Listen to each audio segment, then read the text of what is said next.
itu dibuat oleh kita dan wajib ditaati oleh kita. Ketika ada siswa yang melanggar, maka akan ada punishment, hukuman, sanksi. Tapi sanksinya harus berkaitan dengan akademik. Contoh, ketika ada siswa yang melanggar, maka satu harus misalnya membacakan sholawat atau harus membaca Quran surat Al-Baqarah ayat 1 sampai 5. Nah, kita sepakati dulu kesepakatan kelasnya mau seperti apa supaya pembelajarannya aktif dan efektif, belajarnya kondusif. Satu, tidak makan di kelas.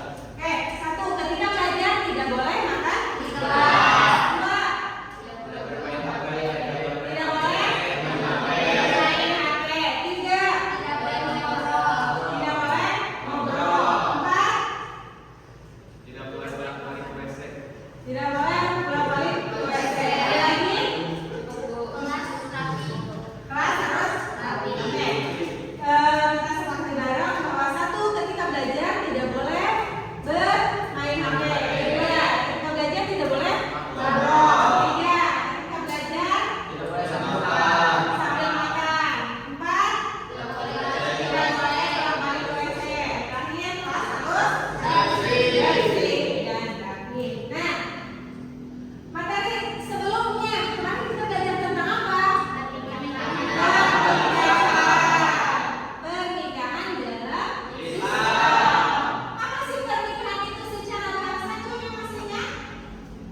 Oke. Menurut bahasa, nikah bermakna sebagai penyatuan dan perkumpulan yang bisa diartikan sebagai akad. Oke. Secara istilah nikah adalah apa ya? Kayak orang? Pernikahan menurut istilah adalah ikatan yang sah antara suami istri yang menciptakan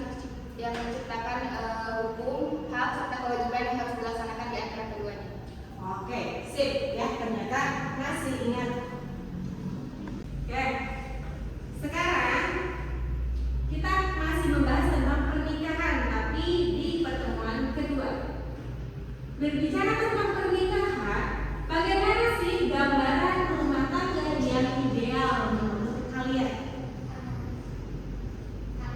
Oke, Anissa, rumah tangga yang ideal menurut Anissa adalah rumah tangga yang harmonis. Oke, Raffi? Rumah tangga yang berlandaskan kejujuran itu adalah rumah tangga yang ideal. Ada lagi? Rumah tangga ideal, rumah tangga yang diimpikan oleh kalian? Yang mengandung sistem kesetaraan. Jadi gender yang mau laki-laki maupun perempuan harus bisa saling bekerja sama. Ada lagi? Pernikahan ideal menurut kalian nanti kalau mau menikah rumah tangga umum pengen seperti apa? Saling mencintai. Saling mencintai. Nah, tujuan pembelajaran kali ini karena ibu ngambil model pembelajaran PBL atau Problem Based Learning, peserta didik diharapkan dapat satu, mengevaluasi kewajiban dan hak suami istri dengan benar. Kedua, menguraikan ketentuan talak dengan lengkap. Tiga, menguraikan ketentuan iddah dengan lengkap. Empat, menguraikan ketentuan rujuk dengan lengkap. Lima, mendiagnosis terjadinya talak dengan cepat. Enam, memahami undang-undang pernikahan itu seperti apa. Terakhir, menyimpulkan hikmah pernikahan dengan jelas. Tapi untuk pertemuan kali ini ibu akan membahas tentang evaluasi kewajiban dan hak suami istri dengan benar serta menguraikan ketentuan talak dengan lengkap supaya tidak terjadi perceraian. Ketika kita tahu mana hak istri, hak suami, mana kewajiban istri dan kewajiban suami, maka akan dijauhkan, insya Allah dijauhkan dari yang terjadi yang namanya perceraian. Nih ada video, silakan disimak dengan baik. Dampak buruk maraknya judi online terus meluas, salah satunya terhadap peningkatan kasus perceraian pasangan suami istri yang dijual akibat judi online dan pinjol di Pengadilan Agama Cianjur. Tidak saja berdampak pada tingginya angka kriminalitas, dampak buruk judi online karena juga menjadi salah satu faktor meningkatnya kasus perceraian pada saat ini. Salah satunya terjadi di Kabupaten Cianjur, Jawa Barat, di mana Pengadilan Agama Cianjur mencatat adanya tren peningkatan kasus perceraian yang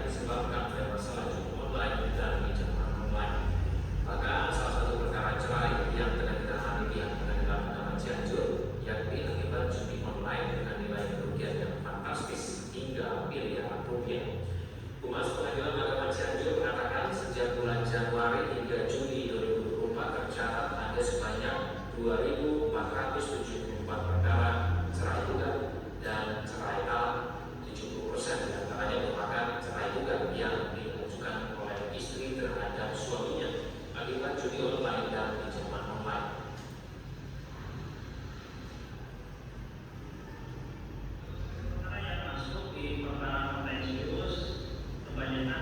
Yang diajukan oleh istrinya atau cerai gugat itu sekitar 70%. Bila suaminya yang melakukan pengajuan atau pengadilan karena suaminya judi online, kemudian nafkah jadi berkurang, keharmonisan sudah tidak ada lagi, akhirnya perempuan yang mengajukan ke pengadilan. Jelajahi cara baru mendapatkan informasi. Download Metronim Extend sekarang. Nah, itu untuk video pertama ya. Ini ada lagi satu lagi.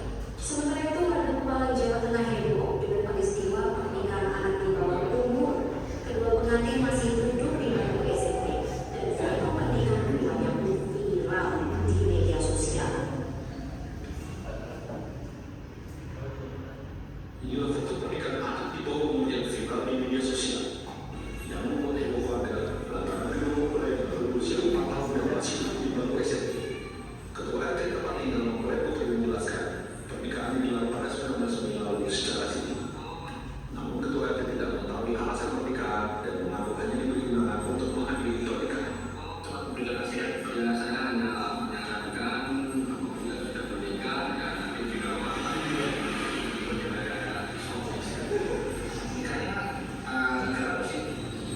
untuk sementara karena masih di bawah umur nikahnya dikasih sekarang.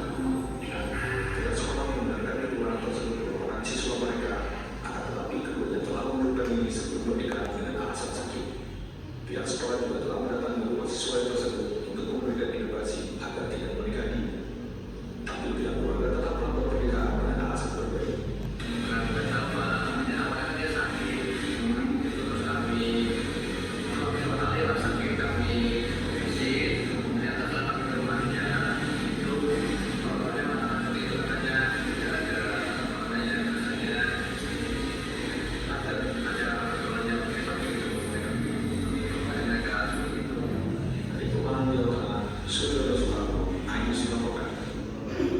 Oke. Dari tayangan barusan, bagaimana sih pendapat kalian? Silakan berdiri, acungkan tangannya.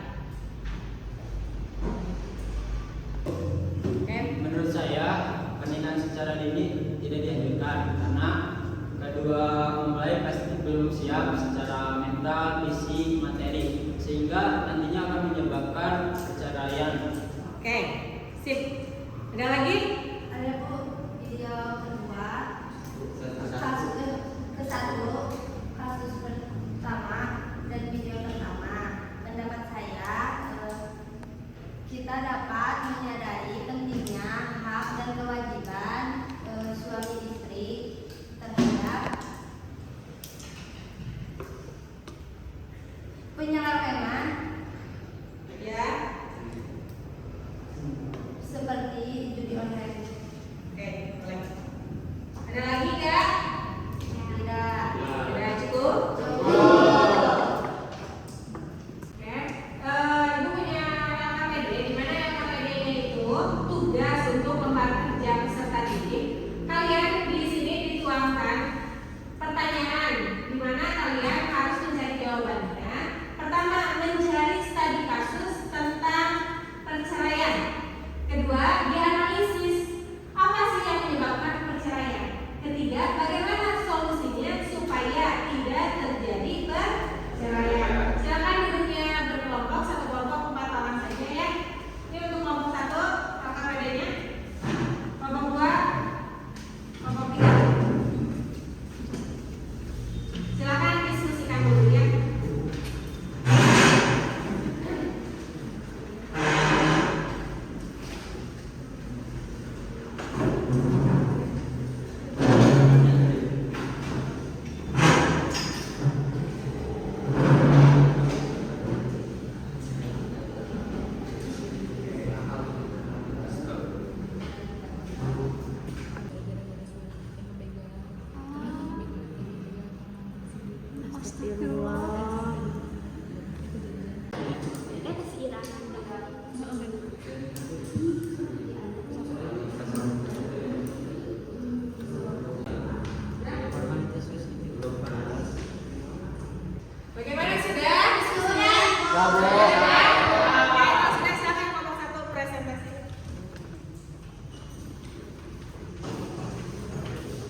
Assalamualaikum warahmatullahi wabarakatuh.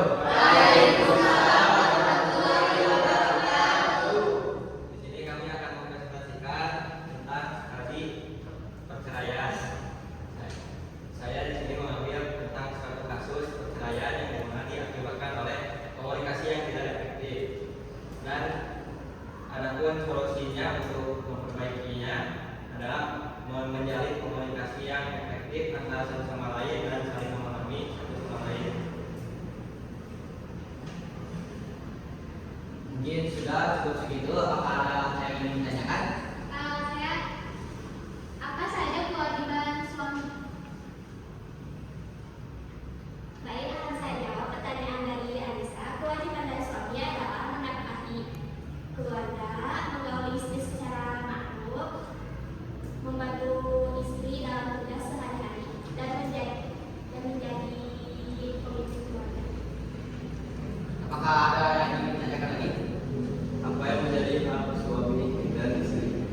Oke, mungkin untuk hak suami atas istri adalah yang pertama mendapatkan pelayanan dari istrinya, yang kedua ditaati dalam seluruh perkara kecuali maksiat. Terus untuk hak istri atas suaminya adalah mendapatkan mahar dari suaminya, lalu mendapatkan nafkah, pakaian dan tempat tinggal dari suami. Apakah ada lagi?